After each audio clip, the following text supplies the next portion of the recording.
الذي وقع الرجل حفظا بالميقات وأوجب فيه الصلاة للمسلمين بالاتفاق. أشهد أن لا إله إلا الله وحده لا شريك له وأشهد أن سيدنا محمدا عبده ورسوله لا نبي بعده صلى الله عليه وعلى آله وأصحابه أما بعد. أيها الحاضرون، أوصي نفسي وإياكم بتقوى الله حق تقاته. قال جل وعلا في القرآن الكريم: بسم الله الرحمن الرحيم. سبحان الذي أسرى بعبده ليلا من المسجد الحرام إلى المسجد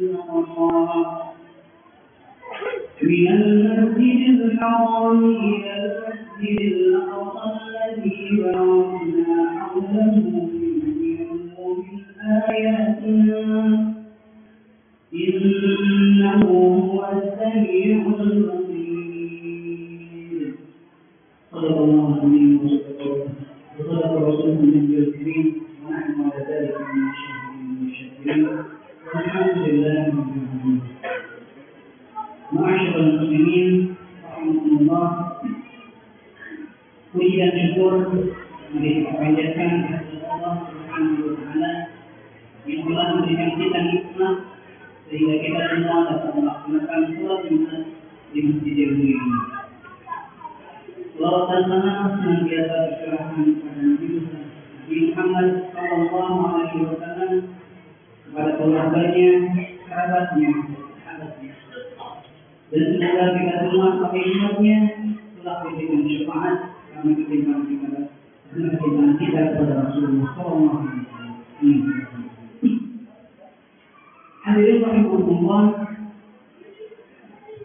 melalui khutbah yang ini mari kita tata kembali hati kita dengan senantiasa mendekatkan berkat takwa kita kepada Allah Subhanahu wa taala dengan menjalankan apa yang telah diperintahkan Allah Subhanahu wa taala dan menjauhkan diri kita, mampu kita terhadap apa yang dilarang oleh Allah Subhanahu wa taala. Dengan begitu semoga kita semua tergolong dalam golongan hamba Allah yang senantiasa bertakwa. Amin. Hadirin jemaah Jumat rahimahullah, salah satu peristiwa penting yang terjadi di bulan Rajab adalah peristiwa Isra Mi'raj.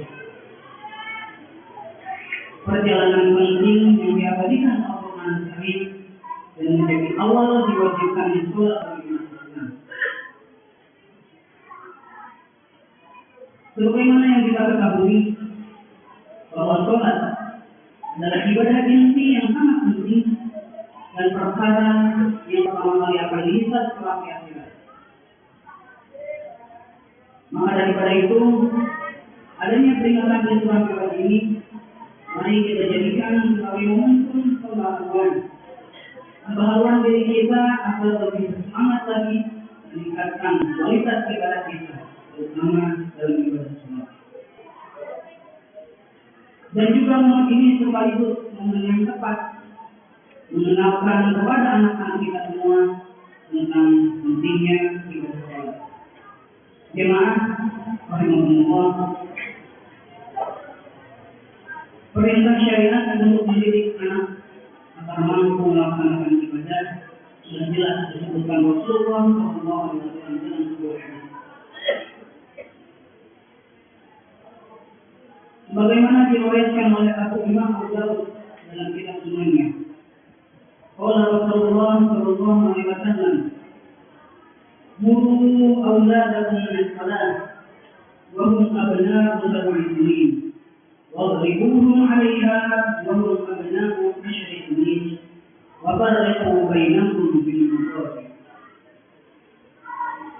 Yang artinya Rasulullah sallallahu alaihi wasallam bersabda, perintahkanlah anak-anak kalian untuk mengerjakan sholat ketika mereka berusia 7 tahun.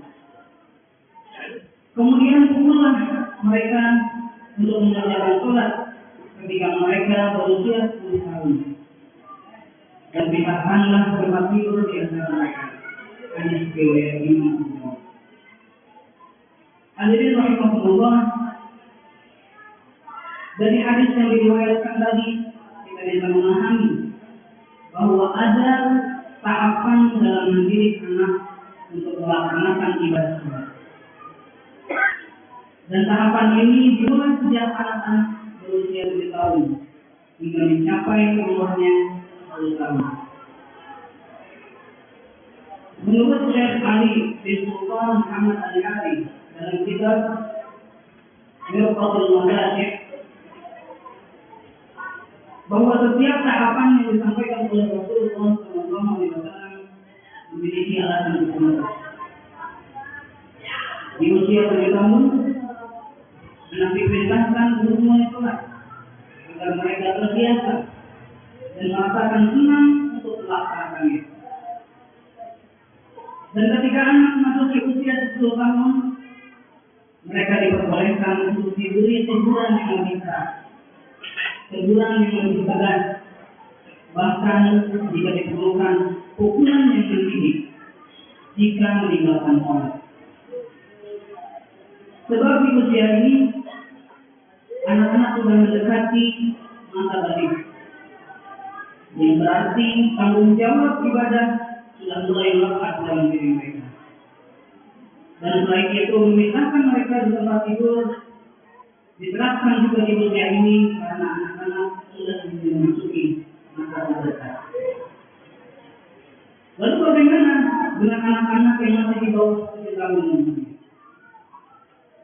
Hadirin rahimahullah, sejatinya anak-anak kita itu adalah peniru yang tulus, dan mereka akan menirukan apapun yang mereka lihat. Maka dengan memberikannya kepada mereka contoh yang baik, dengan misalnya contohnya mengajak sholat mereka, ketika datang waktu azan, ketika datang waktu sholat, mengajak mereka untuk beribadah bersama-sama.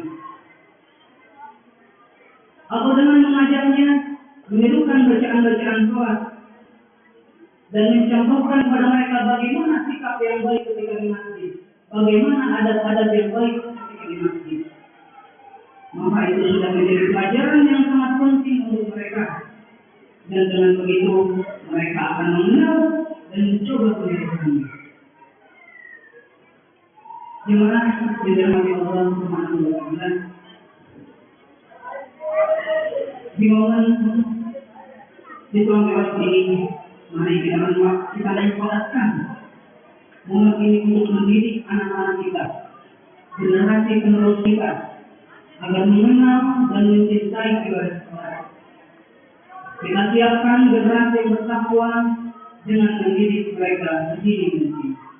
Dan semoga Allah memberikan kemudahan dan keberkahan atas usaha kita semua. Amin amin ya rabbal alamin. Barakallahu li wa lakum bil Qur'anil karim wa nafa'ani